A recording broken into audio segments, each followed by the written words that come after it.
What's up, everybody? Welcome back. It's your boy Travis and Garrett with Whiskey Happens. I didn't use the last name, so hope you'll like it. But you said with Whiskey Happens. We're here. We're Whiskey Happens. You shut your hole. Hey, I said it. Okay, you did. Got a good one for you tonight. Today, whenever you want to watch it, actually. Joseph Magnus Cigar Blend. This one I got a while back. Been waiting to open it because wasn't 100% sure if I was going to like it. I opened it. I love it. I want him to taste it. I want to do a review on it. That's how this is happening. That's how this is happening. It's coming in at about 115 proof. The age statement is 11 to 18-year-old barrels. So that's what they use. Finished barrels. Cognac, sherry, Armagnac, something else probably. Nothing against finished whiskey whatsoever. I just, it's sometimes hit or miss. I have nothing but confidence. This is obviously a product, as most of you know, by Nancy Fraley.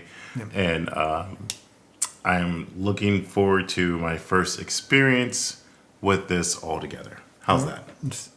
I'm just glad you're looking forward to it because I really like it. And let's get into this nose. What's that thing? It's not a caramello, but it's fast break, fast five. For the man who doesn't like candy or chocolate or anything, take five. You come up with some candy bars, man. Toffee.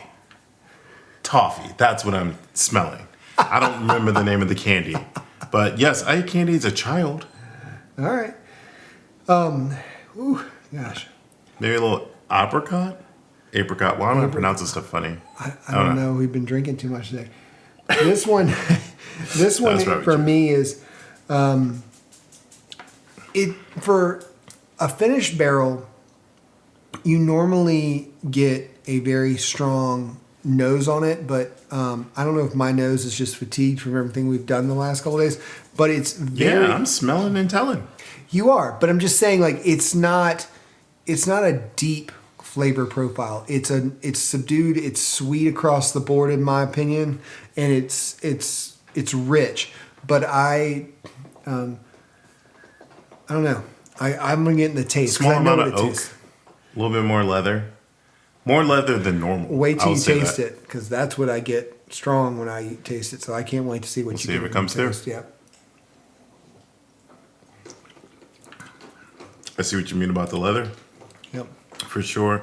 Did I say dry fig? No, but the dry fig. Dry fig, yeah. Yeah. Sorry, go ahead. No, I was just going to say a lot of heavy stone fruit. It's very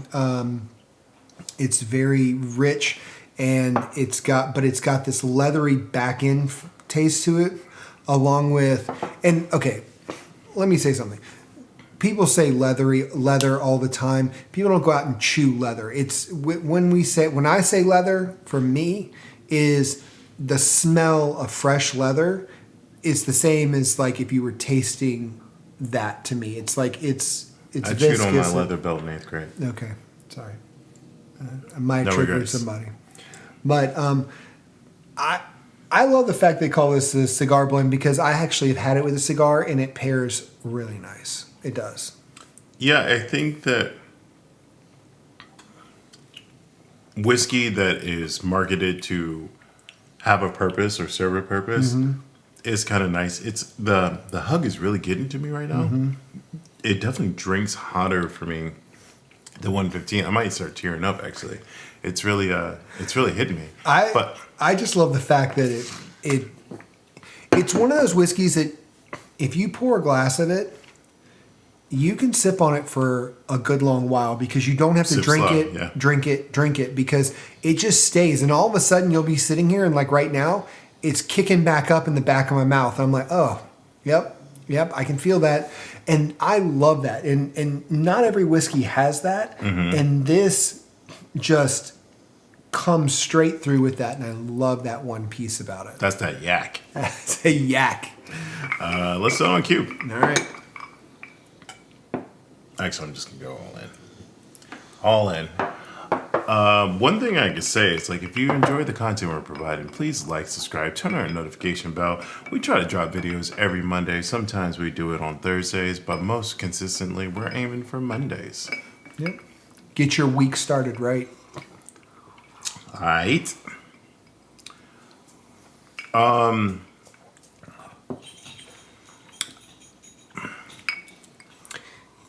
More of the spiciness comes out. It almost turns slightly into a rye for me with this.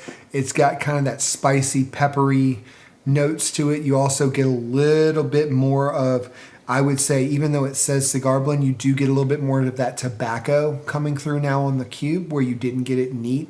So it's not as rich anymore, in my opinion. Oh, interesting. The immediate thing I went to was peach cobbler, nutmeg, cinnamon, and a bunch of sweetness. No, I mean rich, like it's. I don't know.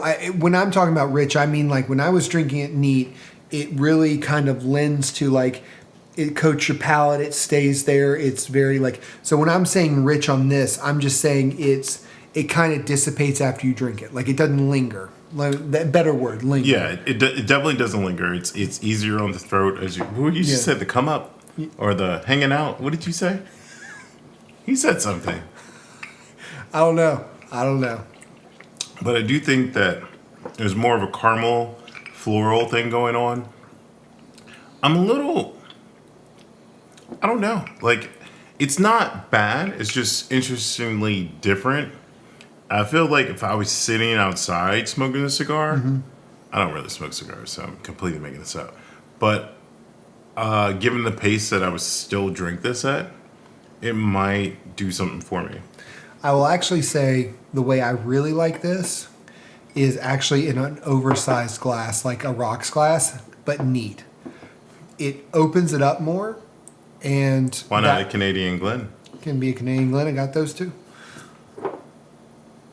It's not Canadian whiskey. Do we know that?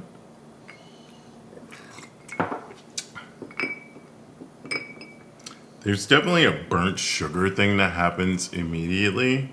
I think that maybe let's see if it incorporates a little bit more. Ooh. But I think that I don't think that if you're pairing this with a good cigar, that this is going to complement it in any way, shape, or form. No. However, it's not bad. No. I get burnt, but instead of the sugar, I get like a burnt orange, almost like kind of like a flaming orange, and that's what I get. Yeah, the fig tends more to like a dried cherry instead of dried figs. Vanilla, but again, that could be the Coke, and but I no longer get the leather or any sense of oak. And at that point, that's what I'm saying. Like, I don't think at this point, if you're strategically purchasing this just to pair with your cigar, I think at this point, Coke, it's lost. Yeah. However, like I said, it's not bad what's going on in this glass. No. I just think if you're being literal with this spirit, it's not going to work for you. It's definitely a sipping whiskey. Like it is. It is the epitome of a great sipping whiskey that can sit in the glass for a long time, hold up, and be able to really enjoy it. Hold up. But I don't think it pairs itself well. On a cube's fine. I think if you want it on a cube, that's great. But I really think neat in a bigger rocks glass to let it kind of really expand in the air to get to it and kind of really get deep and rich. That's, to me, how I would drink this one. But drink it however you like it, of course. But that would be my recommendation. Yeah, I'm going to go rocks on this one. I feel like, again, I don't really smoke cigars. But in a situation that I did smoke cigars, I feel like it's more of a social thing. Yeah. So I want the cube there to like hang out, bring out different flavors, juxtapose possibly from my imaginary cigar. And while I'm enjoying conversation and fellowship with other people, I think that the rocks is the way I would go. This one is going to be a buy for me. However, just at retail. Like, I've seen the crazy prices these batches go for. It's not worth that. No. Yeah,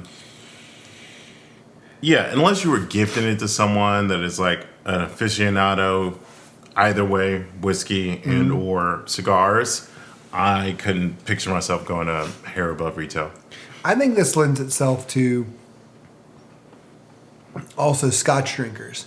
So, like, if you're a Scotch drinker and you want to get into bourbon, I think this lends really well to Scotch. I think it has the richness. I think it holds up well against cigars or a room with cigars or like things of that nature. I think it holds up really well to like a really well-aged Scotch.